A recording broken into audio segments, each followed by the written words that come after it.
Hello, and welcome to Tonal Diversions. I'm your host, Lori Archer Sutherland, and this is my journey as a multifaceted musician. I'm a composer, clarinetist, and more who is navigating the world of classical music, and I'd love to share my adventures with you. Hello, and welcome to the show. Now that I've spent more time with Dorico, I wanted to do another episode. I'm orchestrating the band piece I mentioned in my last episode, and the title of that piece is With Joyful Abandon. I wasn't sure if I was looking forward to starting to notate the piece because I'm still so new to Dorico, and this is the largest scale of work that I've attempted in the program so far. I'm happy to say, though, it has gone really well, and I've finished the piece faster than I thought I would. First, I thought I'd talk about some of the things I'm using a lot in the program. I really like what they call popovers. So if you hit Shift plus a specific key, it brings up a task. The one I'm using the most is Shift D, which is for dynamics, which makes sense. They tried to make each key make sense for what it's going to bring up. And I've mostly found the dynamics helpful for the graphical hairpin crescendo and decrescendo marks. You can select a group of notes that you want for this crescendo, hit Shift D, then type P, a less than sign, and then F. And what it will do is it will actually turn that into the dynamic of piano with a crescendo into forte. And that has sped things up immensely with doing dynamics. You can also click notes directly on staves above or below, hit the Shift D, and then hit your dynamic marking, and it applies it to all. I also like Shift I for intervals. I wanted to add thirds under a melodic line, so I selected the range of the melody where I wanted that, hit Shift I, input -3, hit return, and all of a sudden the notes were there that I needed. So if you want notes above the note that you have selected, you just put in a positive number, 1 through 8. If you want a note below the note you selected, you just turn it into a negative number. Shift F for fingering was just amazing for a recent piano piece I did. It was much easier than in Finale.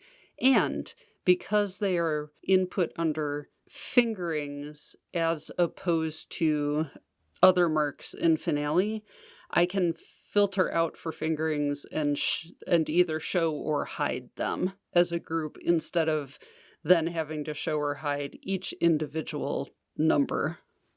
And the reason it's nice to be able to show or hide, in my case, I wrote this piece for a particular student where I definitely want him to do certain fingerings for certain notes. But when I go to publish the piece, I don't really want any of the fingerings in there because I want other students to talk to their own teachers. And so I can just hide them all automatically without having to delete anything or change things one by one or anything like that. And that's going to be so nice. There's also Shift L for lyrics. I got to use this one a couple times recently, and it was really nice. So despite me not working with lyrics regularly, it was easy enough to do this that it didn't cause any trouble for me. I think I'll be able to pick it up again easily when I need it next time. I didn't think the learning curve was all that steep. And while this next bit isn't specifically related to popovers, I love that I can select a group of notes and I can do so many things from just the keyboard. I don't have to do any other menus or clicks or anything like that. So I could take a group of notes and I could either shift them rhythmically, I could alter them rhythmically, or I could move them up or down in pitch. And that's been so nice to be able to just do that kind of editing very quickly. And that segues into things I love about Dorico. I really feel that things are just faster. And I'm not talking about the specific actual processing speed of the computer or the program. I mean just faster in terms of being able to do the stuff I need to do. I can do it so much quicker. And this is despite me still having to Google a lot of answers and just not knowing a lot of shortcuts by memory yet. And so making corrections is one of those things that just is speedier for me in this program. I feel I can select things and change them as opposed to having to always delete and re-enter, especially with multiple notes over multiple staves. And this alone, I feel just sped my work up so much. And so, like I said, doing changes to multiple staves with the dynamics popover, or even on the sidebar doing articulations to multiple notes, that's just so quick. I've also appreciated copying and pasting into percussion staves. I feel like I can take a rhythm like from the tuba line and easily paste that into, say, the bass drum. And it knows to condense it down to the single line staff of the bass drum. So there are already things that I've forgotten from my last episode in terms of actually using them. The jump bar. I was really excited about that, and I am sure I will start to use it more, but I will admit I haven't used it a ton yet. It's definitely been helpful for going to a specific measure instead of trying to scroll through the entire piece. The catch with that is you have to know what measure number you're going to. And I haven't really experimented with the stop bar yet. I know this can help prevent unintended editing, but I haven't really used it yet. There are a couple things that I don't love. I really miss the undo lists that happened in Finale, where I could actually just see a list of actions and know where I wanted to go back to. Because with Dorico, you just have to keep hitting undo until you get to the point where you won, even if it was 30 steps previous. So being able to jump back to a previous point a little quicker would be so helpful with this. Now, this is kind of a minor quibble, but I don't love that I can't really use Dorico on my Surface Pro 6. I can load it, I can actually work with it, but it is so very slow.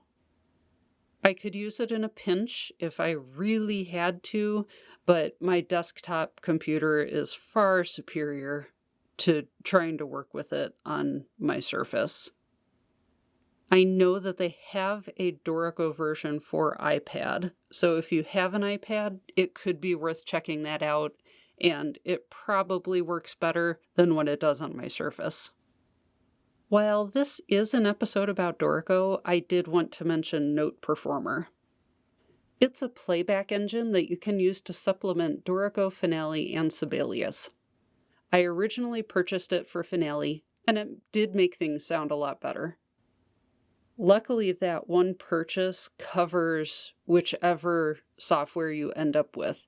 So even though I bought it for Finale, I can also use it on Dorico, and I didn't have to pay any extra money. I didn't mind the Dorico playback right out of the box, except for the saxes. They sounded way too jazzy for a band piece, and I just couldn't handle it. And all my percussion wasn't really playing back. So now I'm using NotePerformer, and it's doing better. So while NotePerformer sounds pretty good, there are a couple of hiccups. One issue is that the standard note length is quite short, and so it actually makes things sound staccato when they shouldn't be. I managed to fix that by adding a MIDI notation in each staff from directions that I found online, but honestly, I think it was a miracle that I got it to work because I don't really understand what I did or why it had an effect. But it seemed to have an effect. It worked. I will try it with my other pieces that I do in Dorico and see if I can actually repeat what I did. The other issue I'm having is correct playback of rolled chords on marimba. There's a difference between the preferred notation and the playback interpretation, and I haven't found an easy answer in how to reconcile the two. So I ultimately did a separate playback file and changed the notation for the marimba so that NotePerformer would interpret it the way I want it to be played. I'm sure others who are savvier with this kind of stuff would find an easier workaround. The next part I'm working on is engraving.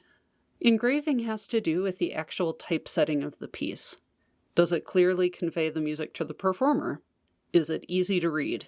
Any band or orchestra musician who's been around for a while has encountered sheet music that just is miserable to read. Notation software has helped tremendously with this, but there are still things that need tweaking to make it look even more professional. I'm still figuring out page layouts for the parts in the score, as things are, as you can imagine, quite different from Finale. I like that you can make page templates, but I still am not comfortable with them, and kind of similar to the MIDI performance thing, I feel like it's kind of by guess and by God, and it was a miracle that I got some things to work, and I don't know yet how I can replicate that easily. At least I found out how to move measures to the previous or next staff. I do use that a lot for final tweaking, like if I need a measure to be on one page as opposed to the top of the next page, because that does matter to performers and making your music readable. So I do use that a lot, and I'm happy that I found out where that function lives in Dorico. I'll say, though, that the printed music overall looks rather nice as is. I mainly need to do some fine-tuning, like getting things to fit onto a page instead of having one lone staff adding a whole extra page to the music. And there might be an easy way of doing this that I just haven't discovered yet. Engraving is one of my least favorite tasks, so I'm not surprised that I'm struggling with it. It's another thing that I would completely outsource if I could. I do try my best to make the printed page look as professional as I can. Like it or not, the visual appearance can have a big impact on potential customers. I don't want people to be turned away by shoddy engraving. I know there are some pieces that I have either passed on or reluctantly bought because they just don't look good, and that makes them harder to read. One thing I'm concentrating on now is condensing. This is a promising feature. When working with a large ensemble, such as a concert band or orchestra, the full score can get very large and unwieldy for a conductor. It's customary to combine some parts to save space, like having the first clarinets on one staff and then combining the second and third clarinets on the next staff. Same thing with trumpets, trombones, horns, sometimes flutes. I mean, it really depends what ensemble you're writing for, but you have several options. The instruments get their own parts, though. So second and third clarinet would still there'd be a second clarinet part and a third clarinet part.